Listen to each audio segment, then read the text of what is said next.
With the Nest branding starting to take over more and more from Google Home, we now have a choice of two basic smart speakers from Google, the Nest Mini, which usually sells for around £50, or the Nest Audio at about £90. The two speakers essentially have the exact same features, apart from you can wall mount the Mini, with the only major difference being sound quality. But at nearly twice the price, does the Nest Audio sound twice as good as the Nest Mini, and which one should you buy for your smart home? Well, in this video, we'll pit the Nest Mini and the Nest Audio against each other in a side-by-side battle with some rock and pop music, an orchestral piece of music, and then finally a frequency analysis test to see whether the bigger speaker really does give you more bang for your buck.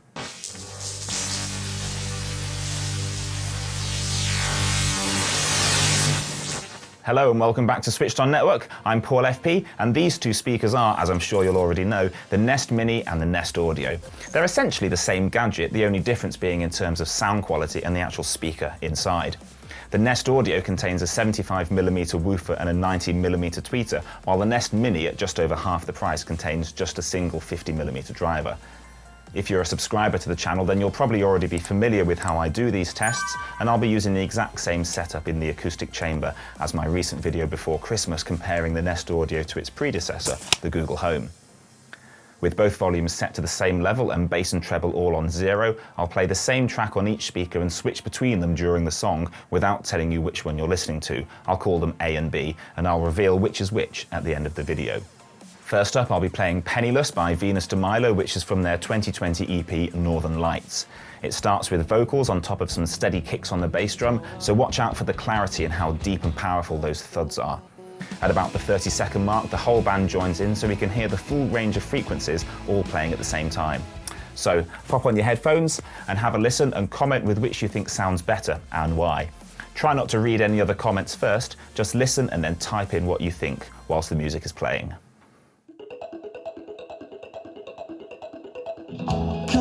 Cut back and spend it better somewhere else. Escape the black and vein, you try to save yourself and survive. 'Cause I've tried to make the pennies turn themselves to pounds, to ease the ache that brings your head down to the ground. Just hold on.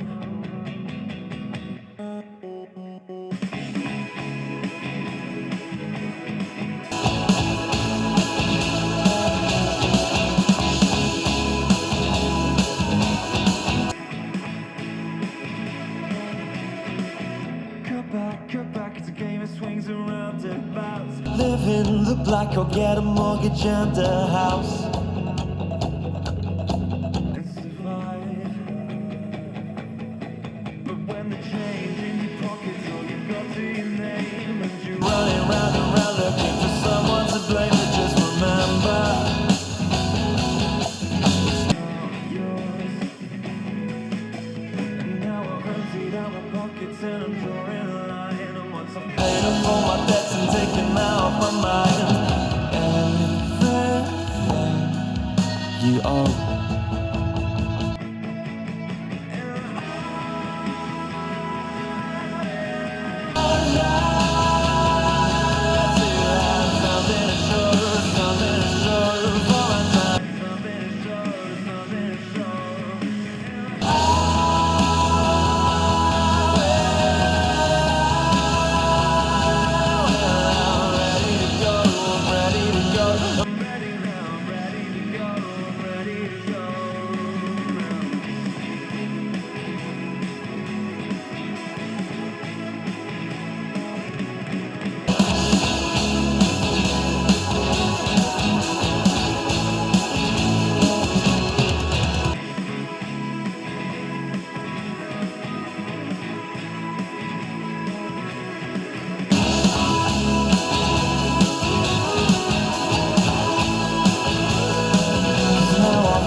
And I'm drawing a line, and once I'm paid up for my debts and taking out my mind, everything you own.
Thanks again to Venus de Milo for always letting me use their songs in these videos.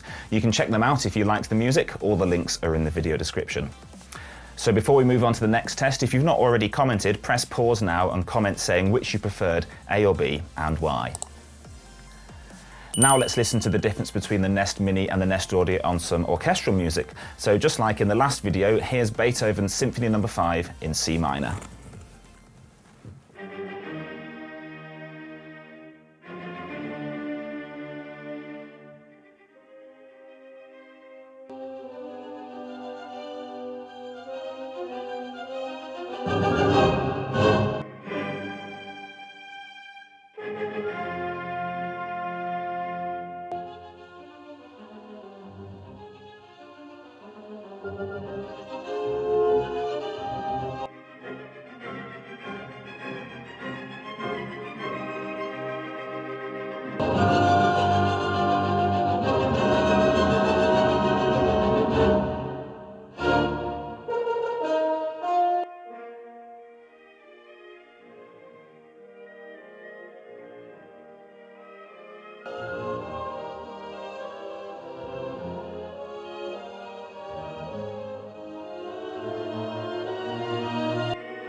So again, before we move on to the frequency analysis test, if you've not already commented with which you preferred on that piece of music, press pause now and comment saying which you preferred, A or B, and why. Next up, we'll generate a frequency response graph for each speaker. For an in-depth explanation of frequency analysis and how this works, take a look at the previous video where I compared the Nest Audio with the Google Home. I explained it in detail in that video, so I won't bore those who've already seen that, but you can go and watch that if you haven't already. In a nutshell, I played a test tone through each of the speakers, which on paper should produce a frequency response graph like this, a straight line indicating the same volume of sound at all frequencies. No speaker's perfect, obviously, and you also have to take into account my microphone and recording equipment, although that's consistent between tests. The line on the graph for the Nest Audio looks like this. Far from a straight line, as we were expecting, and with a fairly sizable drop in volume at around 2 kHz, a smaller drop at 5.5 kHz, and then another couple of small drops at 8.5 and 11.5 kHz. Other than that, not too bad a result. If we now look at the Nest Mini's graph, it looks a lot different from the Audio's, and the first thing we notice is the levels are all much lower, which is due to its obvious lower power and inability to be as loud as the bigger, more powerful Nest Audio. If we lay the two graphs over each other, I wouldn't say it's a dead cert winner for the Audio, although it's a fair bit more consistent throughout the range with smaller variations in volume as we sweep through those frequencies. So I'd say it's a win overall for the Nest Audio there. Let me know if you agree in the comments below. So now it's time to let you know which speaker was which in the sound tests. I much prefer the sound of A, which is the Nest Audio, and B is the cheaper and smaller Nest Mini. Neither would be my first choice, or should be anyone's first choice for proper music listening, but they both definitely have a place in a modern smart home. The Nest Mini, for example, works great in my kitchen as a general use device for Google Assistant tasks like setting timers, controlling things like smart lights, sending broadcasts, etc. And it's also great to be able to listen to music, the radio and podcasts while busy in the kitchen.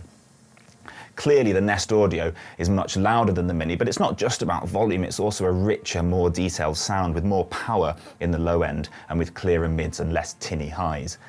The Nest Audio does sound a lot better than the Mini, and mine lives in the dining room, so it's nice to have some background music on whilst eating and doing other things. If this bloody pandemic ever ends, we might even have friends around for dinner again one day. So let me know if you agree with my analysis of the new Nest Audio, what your thoughts are, and if you'll be buying one. And if you like this sort of technical video, please give this video a thumbs up so that I know you liked it and I'll make more videos like this. And leave a comment below saying what other speakers and other tech you'd like to see pitted against each other. If you haven't already, please subscribe to the channel, and you can now also join and become a paying member if you'd like to support me in return for some added perks. That's completely optional though, you don't have to join, just subscribing for free and watching the videos is just fine and very much appreciated. You can follow both me and Switched On Network on Twitter and Instagram, and why not come and hang out in our Facebook group too? Links for all that are in the video description. That's it for this video, thanks for watching, and I hope I'll see you again soon. Bye for now.